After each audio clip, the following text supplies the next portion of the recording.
Make or buy? A timeless strategic question in procurement, sourcing, and project delivery.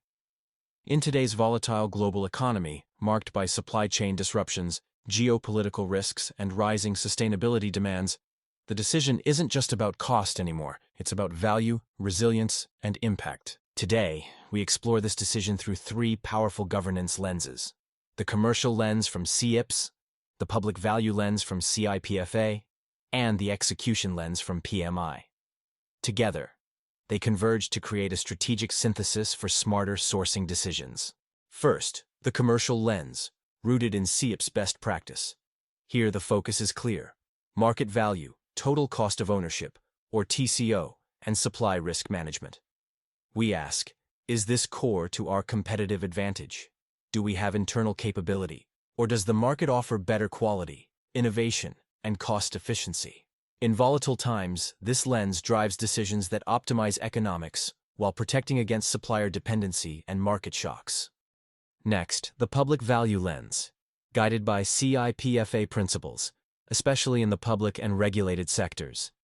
This shifts the conversation from pure value for money to value for people. Under the Public Services Social Value Act 2012, and powerfully reinforced by the Procurement Act 2023, which came into force in February 2025, public procurement now mandates broader socioeconomic benefits.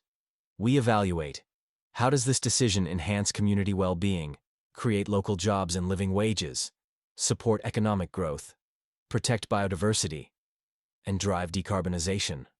The old MEAT framework, most economically advantageous tender, has evolved into MAT, most advantageous tender.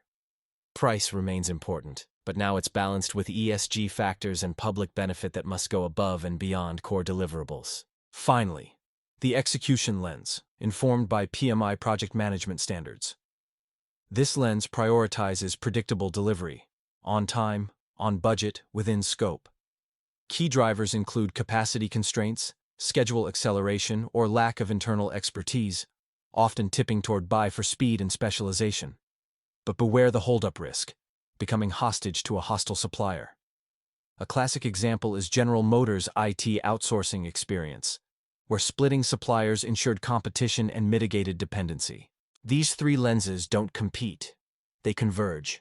At the center lies strategic synthesis, balancing commercial viability, public and societal value, and reliable execution. Every make-or-buy decision ultimately rests on three fundamentals. 1. Rigorous cost analysis. 2. Protecting core competencies. 3. Maintaining control over critical processes. In a volatile world, mastering this framework delivers not just savings, but true strategic advantage. Moving deeper into the commercial lens, as defined by CIPS, the Chartered Institute of Procurement and Supply. While total cost of ownership gives us the full financial picture, from invoice price through to end-of-life disposal, the real decision-making power comes from evaluating three foundational pillars: business strategy risks, economic factors. Pillar 1. Business strategy. Ask yourself, is this product or service strategically important? Does it differentiate us competitively? Does it align with our long-term goals and core competencies? If it's critical to performance, innovation, or market positioning, lean toward make to retain control and protect intellectual property. But if it's non-core, or the market evolves rapidly, buy unlocks flexibility and external expertise. Pillar 2. Risks. Here we scrutinize supply chain vulnerabilities. Is the supplier reliable? Can we guarantee quality and consistency? What about geopolitical instability, lead time disruptions, or hold-up risks where we become overly dependent? High risks, especially around sensitive IP or single-source dependency, often push toward make for greater control. Low risks and competitive markets favor buy to transfer exposure. Pillar 3. Economic factors. This is where TCO shines brightest. Compare internal production costs against external supplier quotes, not just the sticker price, but full life cycle economics, procurement and onboarding, acquisition and logistics, ongoing usage, maintenance, scrap, and disposal. Do we have scale, efficiency, or factor cost advantages in-house? Or does the supplier deliver better quality at lower total cost with superior ROI? In volatile economies, this pillar demands rigorous analysis to avoid hidden cost traps. These three pillars, business strategy, risks, and economic factors, work together under the commercial lens. They ensure every make or buy choice maximizes value, minimizes exposure, and drives commercial advantage. Remember, true procurement excellence isn't about the cheapest invoice. It's about the smartest total outcome. Let's now shift to how this commercial rigor intersects with broader public value imperatives. Now we turn to the public value lens, the perspective most powerfully shaped by CIPFA and the evolving UK public procurement framework. This lens moves us beyond narrow commercial calculations, from traditional value for money to something far broader, value for people. First, community. Social well-being. Public procurement must actively contribute to stronger, healthier, more inclusive communities. Decisions should promote social cohesion, reduce inequality, support vulnerable groups, and enhance quality of life for citizens. Second, economy, job creation and living wage. This lens demands that contracts generate real economic opportunity, especially locally. Prioritizing suppliers who create sustainable jobs, pay living wages, support small and medium enterprises, and build resilient local supply chains is no longer optional, it's expected. Third, environment, biodiversity and decarbonization. Environmental stewardship is now embedded. Procurement choices must help protect biodiversity, reduce carbon emissions, promote circular economy principles, and drive the transition to net zero. Sustainability is not a nice-to-have. It's a core public value outcome. This shift is not voluntary guidance. It is a statutory mandate, anchored in two landmark pieces of legislation, the Public Services, Social Value Act, and crucially, the Procurement Act 2023, which came fully into force in 2025. Under this framework, public bodies must demonstrably secure broader benefits that go over and above the core deliverables of the contract.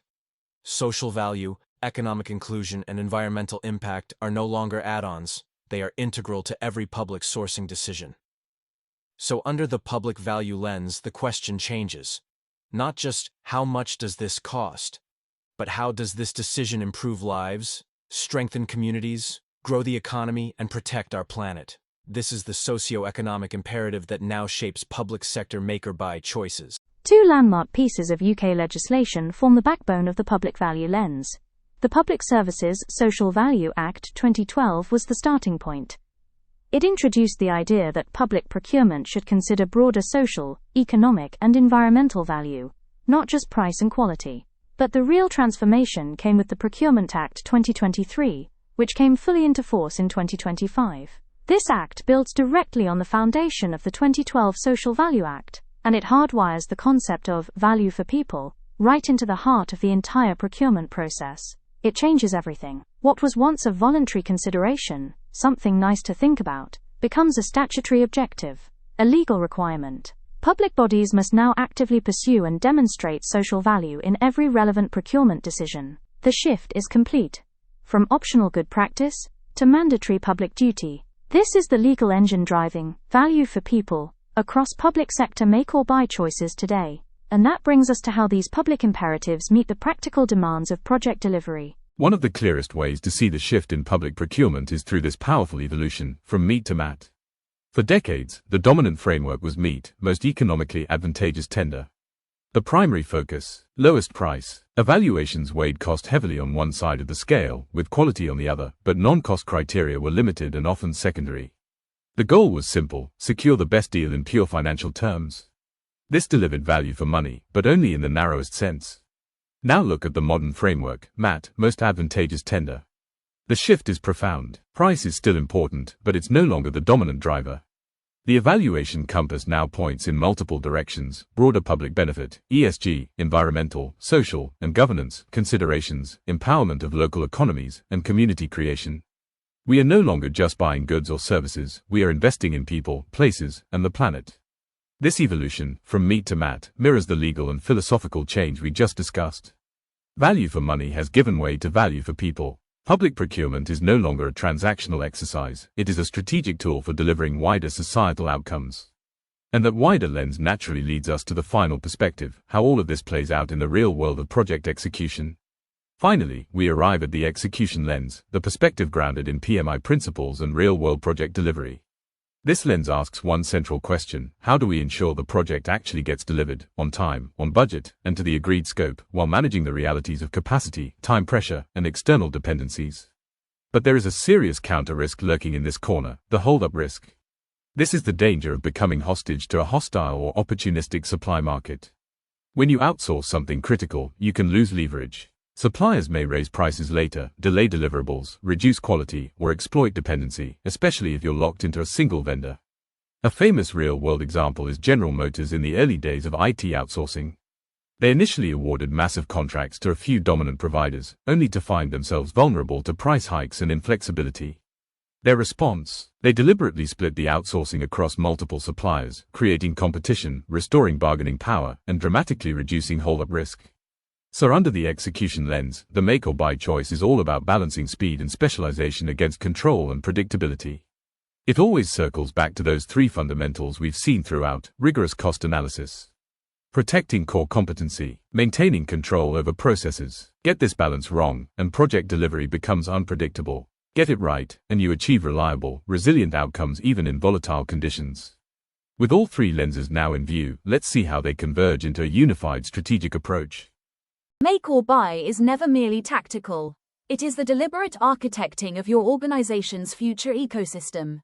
To shape that future with strength and clarity, three pillars must hold: economic viability, lasting financial resilience, institutional integrity, uncompromised trust and mission alignment, disciplined reality, unflinching analysis and courageous trade-offs. This is not a binary choice between make and buy. It is the fundamental act of deciding what you own, what you control, what risks you embrace, and what legacy you build. Every make or buy decision is therefore a vote for tomorrow. Choose wisely, architect boldly, because the future isn't something that happens to you. It is something you design, starting right here, with this choice. From understanding to internalization, the next segment reinforces the strategic architecture.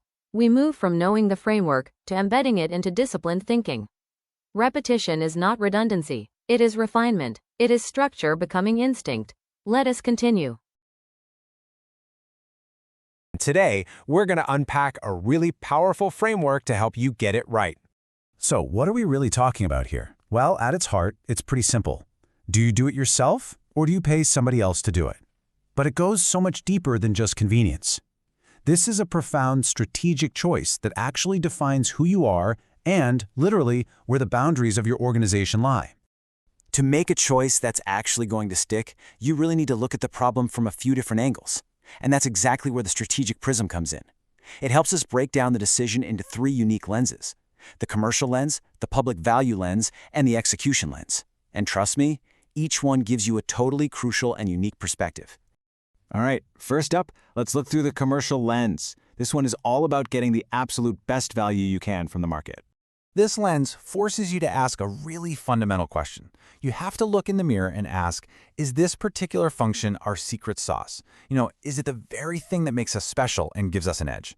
Let's use an example to make this real. Say a city government wants a new public transport app. The big question is building a world-class app a core part of what a city government does, or is that something better left to, the actual tech companies? So a good commercial choice, the kind that organizations like CIPS, that's the Chartered Institute of Procurement and Supply, advocate for, rests on these three pillars. For a city, the strategy might be owning the transit data. The economics, well, that's not just the upfront cost, it's the total cost of ownership over years. And the risks? What if that tech partner goes bust? The rule of thumb here is pretty clear. Make it if it's a strategic asset, buy it if the market can just do it better, cheaper, or more flexibly. Okay, let's switch gears. Next up, we've got our second perspective, the public lens, which is all about the impact on society. Now, this lens completely reframes the entire goal. For our city, it's not just about getting the best app for the money anymore. The question becomes, does this app deliver the best outcome for every single citizen? Is it going to serve people in low-income neighborhoods? Will it be accessible for people with disabilities? See, the focus shifts from just maximizing profit to maximizing public benefit.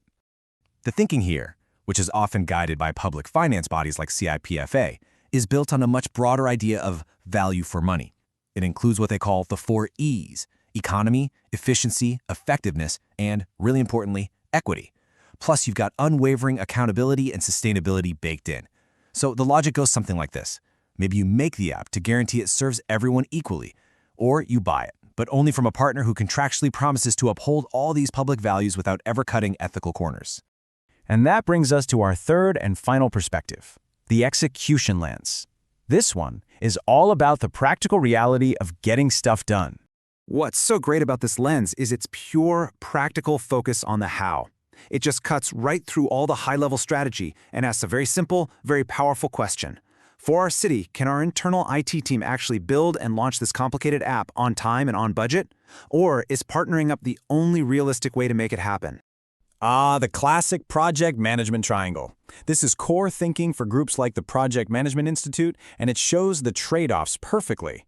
Can the city's team deliver the quality we need in the time we have? The logic is crystal clear. Make it when you have the skills in-house and need really tight control. Buy it when you need speed, specialized expertise, or you just want to transfer the risk of performance to a supplier who lives and breathes app development every single day. Okay, so we've looked at each lens on its own. Now for the really powerful part. Let's bring them all together for the integrated decision. This table really just lays it all out, doesn't it? You can see that shift in focus so clearly. From competitive advantage with the commercial lens, to value for money and equity with the public lens, and finally, down to the hard realities of time, scope, and budget with the execution lens. Each one has its own unique definition of what success looks like. And this is where the magic happens. The sweet spot, the most durable and effective decisions, they are made right here, in the center, at the intersection of all 3 lenses. Going back to our city, the best path forward isn't just the cheapest, or the most equitable, or the fastest. No way. It's the option that finds the absolute best balance of all 3. A choice that can stand up to scrutiny from all 3 angles. Well, that's a choice that's built to last. So, what's the big takeaway here? It's that a truly sustainable make-or-buy choice needs a holistic balance. It's not about picking one perspective over the others. Like the quote says, the best decision is the one that manages to optimize value, respect the stakeholder, and guarantee delivery. It's about hitting all 3 notes. And that really brings us to our final thought for you to chew on. As you think about this framework, take a second to consider your own organization. How do you guys make these decisions? Are you balanced, or do you maybe have a blind spot? Which one of these 3 crucial lenses might you be neglecting?